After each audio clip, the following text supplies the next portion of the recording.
سلام دوستا، امید که صحت سلامت باشید. خواستم یک ویدیو بسازم در مورد مرد بیچاره.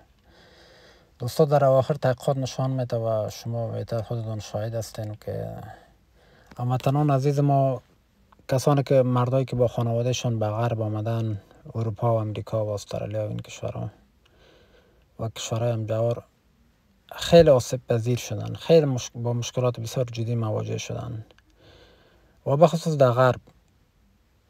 دوستا، هر مرد که ازدواج میکنه میخواد خانواده سالم داشته باشه، همسر داشته باشه که اطاعت کنه از شوهر خود و طفل به وجود بیارن، به دنیا بیارن و خانواده سالم داشته باشه.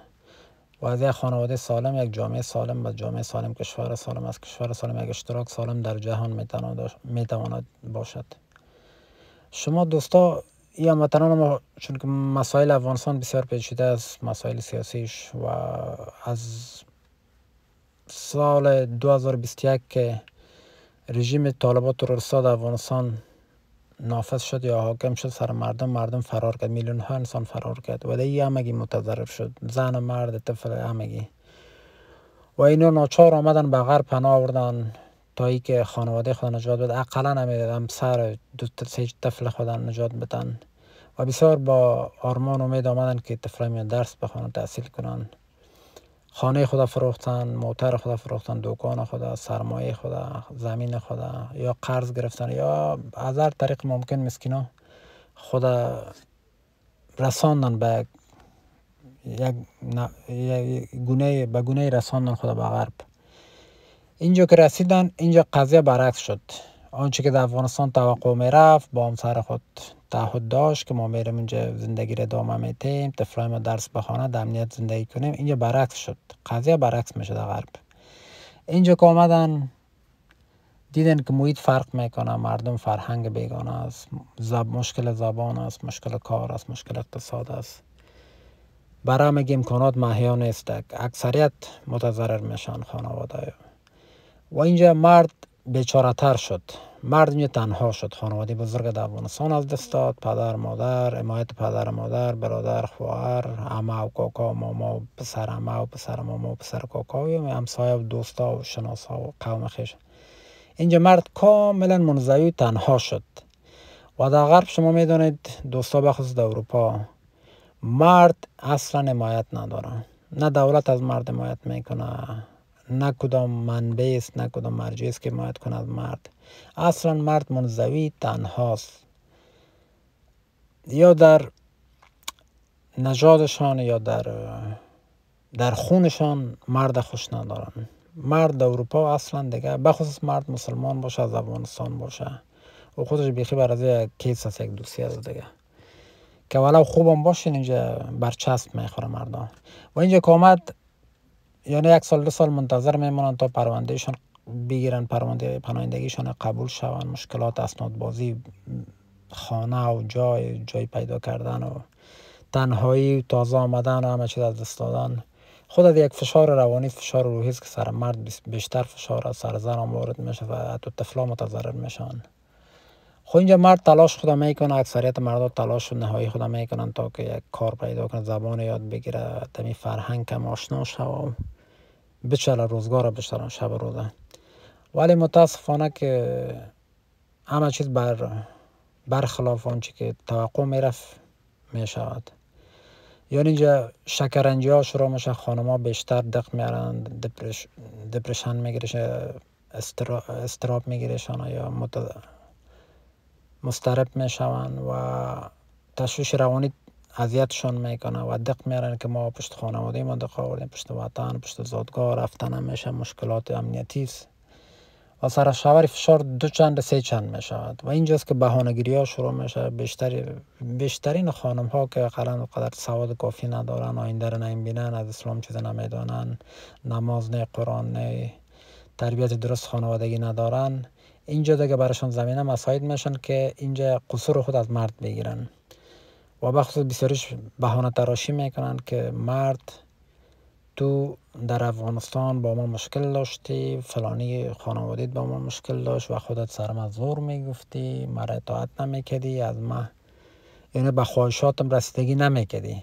و اینجا امو نقص نواقص که شوهر در افغانستان داشت، یا مسالمت یا به گفته خانم‌های اینجا که از مرد سالاری بود، یا استاد شروع میکنن به شکرنجی ها، به کم گفتگو، قهر ناز و روزا گپ نمیزنن، با مشکل اقتصادی رو پیش میانن، در میان مشکل دوری رو پیش میانن.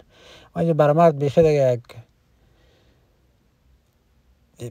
وضعیت بسیار خراب میشنه، وضعیت روحی مرد، واسه یک فشار بیرون، یک فشار داخل، یکی خانواده بزرگ از دست دادن، بدون زادگاه در یک کشور بیگانه به سر بردن، خود از یک جنگ است. خود در اصل خیلی یک جنگ بزرگ است که هر کس سر در نمیاره، یعنی هر کس موفق نمیشه که در اینجا رشد کنه. خب اینجا دوستا بعض وقت مشکلات خانوادگی آنقدر عمیق میشه یا بسیار جدی میشد که تا دولت مداخله میکنه، سوسیال مداخله میکنه و پلیس مداخله میکنه و این دیگه هیچ پلیس یا هیچ مداخله سوسیال یا فمینیستا مشکلات خانواده رو در غرب حل نکردن، بلکه برعکس مشکل ساز ساختن، دیگه پیچیده تر ساختن، دیگه زن شوهر جنگ انداختن، طفلا علیه والدین ساختن، والدین علیه طفلا، و یا دیگه مشکل تراشیده میرن. در غرب که بخصوص خانواده مسلمان که از افغانستان میاد، برای خیلی مشکلات از قبل برای برنامه ریخته به شکل سیستماتیک یا زیر فشار میگیرن که دیگه مرد زیر فشار بیه یا با زن جنگ دعوا کنه و زن همچنان زیر فشار بیه و طفلا همچنان دو نفره که در جنگ دیدن و همو آرامش ذهنی خود از دست میدهن و متنفر میشن از والدین و بین خودم مشکلات ایجاد میکنن. ایره اکثریت من ویدیو رو ساختم از خاطر معلومات دادم که اکثریت هموطنان عزیز من بخصوص مردا یا خانمایی که از افغانستان میان نمیفهمن که یک جنگ سیستماتیک علیه خانواده جریان داره به کمک دولت، فمینیستا و سوسیالا، یا قصداً هم برای خانواده مشکل می سازن که از هر طریق، از طریق اوراق، از طریق انتظار 1 سال 2 سال 3 سال تا که قبولی بگیرن، یا مشکل کار ایجاد میکنن یا مشکل درس. خیلی بسیار کم اندک یک 2% اگه افراد که در موفق باشن که خود زود برسانه، یعنی خیلی زرنگی کار داره و انرژی و حوصله و یک حمایت خانوادگی در با یک مرد باشه که رشد کنه یا زود، یعنی شکل سریع. در غیر صورت اگر بعض مردم مشکل دارن، یک ذره مشکل روانی است، فشار از طبیعی است که وطن از دست میده، زادگاه خانواده بزرگ مشکلات روانی بیشتر میشه و مرد در این ملامت نیست. هر کس کشور از دست میده از زادگاه خود دور میشه دیگه، باید مریض شه، نرمال نیست که مریض نشه، یعنی دل داره، همه چیزش در اونجا زادگاهش از همه چیز از دست داده. اینجا دوستا که گپ از این به طلاق میکشه و مداخله میشه و جدا میشن، جدایی میشه و باز هم مرد اینجا متضرر میشه. خانم‌ها که هستن حمایت دولت در با خود دارن، حمایت فمینیستا را، حمایت سوسیالی از خانم‌ها کمک میکنن، چون که میدونن توسط خانم‌ها خانواده رو شکار کنن، طفلا را، یعنی سر طفلا و چشم میدادن، یعنی هدف از طفلاست که طفلا را به فرهنگ خود آماده بسازن، چون که از 2 نفر میگه استفاده نمیشه. این طفلا میگه آینده ساز از برما، چون که یا قوی بشری دیگه ندارن، جمعیت غرب رو به کاهش است، یا نیاز دارن به طفلای شما.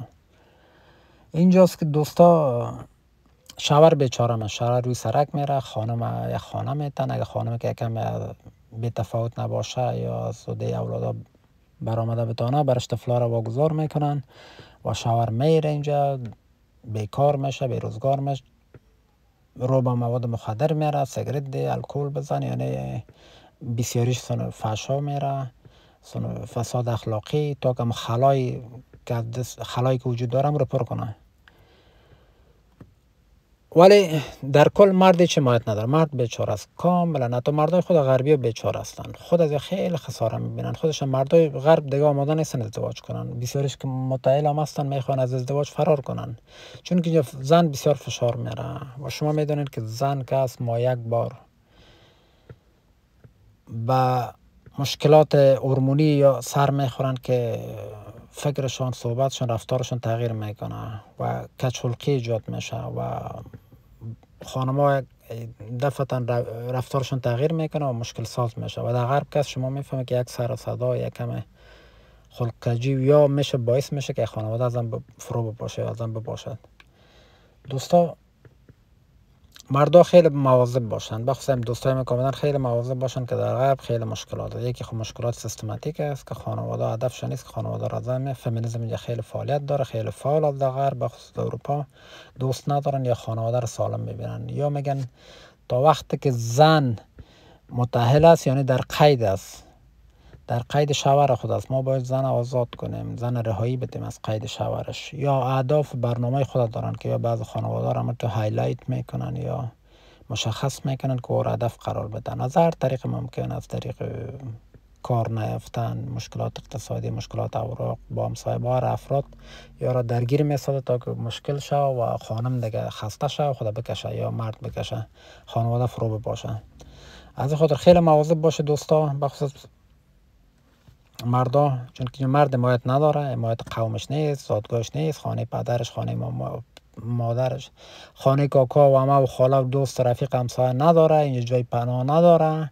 اینجا که با خانم مشکل شد، مرد در این سرک میه، پول خود از دست میته، کار خود از دست میته، دیگه بلک لیست میشه، دیگه اتاق مفته و اگه ممکن باشه در کمپ مپ و میشه دیگه عمرش تیر میشه، سرش کل میشه، سرش سفید میشه، اندامش بد شکل میشه، شکمش بیرون میبره و چرنگو میشه، همه چیز از دست میده، اسلام، هویت، زبان، فرهنگ، عزت، آبرو، همه چیز خود از دست میده و خیلی مشکل جدیتر شده می روز بره. طفلا همچنان بد اخلاق میشن، طفلا چون که مادر رفت، پدر رفت، طفلا اینجا غرب زده میشن، بی فرهنگ میشن، لوچک میشن اکثریت. و خانم همچنان از تنهایی تشویش یا در ابتدا کم ذره خوش میشه که حمایت دولت داره، پول از امکانات، در پسان پشیمان میشه و پشیمانی سود نداره، با افسردگی میره، بسیاری شکر میگیرن، خانم‌ها زود مریض میشن، زود بیمار میشن و شکر به جانشان میاد. از سی به بعد دیگه خانم‌ها نسبت به مردا بیشتر با بیماری ها مواجه یا مبتلا میشن و مرد در آخر منزوی، تنها، بیچاره، بیکس. اینجا افغانان کس، اکثریت کس، در کل گپ نمیزنم، اکثریت مردا که هستن کمک به شما نمیتونن، به مردا کمک نمیتونن. دولت هست میگه ما کار نداریم، وقت نداریم، تو رو کمک اگه حمایت کنیم دولت با ما مخالفت میکنه. از این خاطر تنها و وطن برگشتن نمیتونه، همه چیز از دست داده دیگه. مرد آیندهش بسیار وخیم است در غرب و این جنگ شروع شده علیه خانواده و خود غربی ها متضرر شدن. کتابا نوشته شده، شما نوارا رو، ویدیوها رو ببینید در یوتیوب که چقدر مردای خود غربی که اینجا زادگاهشان است، یعنی کشورشان است یا ملکشان است یا مردمشان است، اینا متضرر شدن دیگه. این خانواده‌ای که از افغانستان میره خوار اصلا و که سوال نمیگه که متضرر نشه، میگه به ماش ربط نداره. ولی شما دوستا بفهمید که کوشش کنید در خانواده خیلی مواظب باشین، با افرادی که نشست برخاست دارین، با خانمتان بسیار با درستی صحبت کنید و خانمتان آگاه کنید از قبل طفلایتان و خودتان آگاه باشین، بسیار آگاهانه قدم بردارید.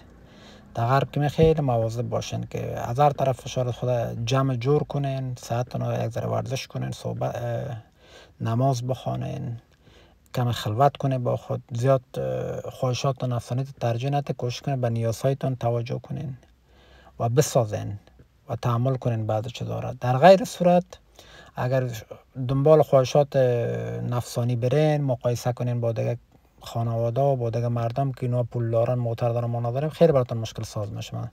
چون که در غرب بسیار مشکل است که صاحب پول شوین، اصلا بسیار مشکل. یا قرضه بگیرین، کلامر دیگه قرضه بتین در قرض بانک، یا که دیگه امکان نداره. دوستا خواستم صحبت کنم در ویدیوهای بعدی انشاءالله کمی بیشتر وضاحت میتونم در این مورد، ولی بازم براتون میگم خیلی مواظب باشین، بخصوص خانواده‌ای که تازه از افغانستان آمدن، احساساتی برخورد میکنن، در آینده مشکل ساز میشه برشان. تا بعد.